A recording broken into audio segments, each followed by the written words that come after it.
Spider Man కొత్త sequel No వే Home worldwide release అన్నారు. కానీ అనుకున్న డేట్ కంటే ఒక రోజు ముందే ఇండియాలో ఈ సినిమాను విడుదల చేశారు. తెలుగు, తమిళ్, హిందీ అంటూ మన దేశంలో సౌత్, నార్త్ అంతటా స్పైడర్ మ్యాన్ హల్చలే. మరి ఈ మూవీ హిట్ అయిందా? మిగతా హాలీవుడ్ సినిమాల్లానే సగం సందడితోనే సరిపెట్టేలా ఉందా? ఫైనల్ టాక్ ఏంటి? Have a look. Spider man home coming తర్వాత వచ్చిన కొత్త సీక్వెల్ నో వే హోమ్ ప్రపంచవ్యాప్తంగా 17th కి రిలీజ్ అన్నా కానీ ఇండియన్ మార్కెట్లో ఈ సినిమాకున్న డిమాండ్ కారణంగా ముందుగానే మన దేశంలో రిలీజ్ చేశారు.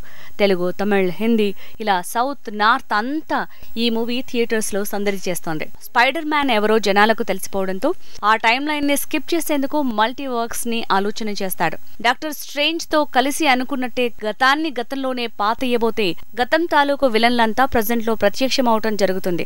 వికటించిన ఆలోచనను స్పైడీ అండ్ కో ఎలా సరిదిద్దుతారనే స్టోరీ లైన్ తో వచ్చింది ఈ movie. Tom Holland Spider Man పాత్రలో దుమ్ము దులిపితే తనకి ఈసారి బెనెడిక్ట్ తిమోరీ డాక్టర్ స్ట్రేంజ్ గా తోడయ్యాడు.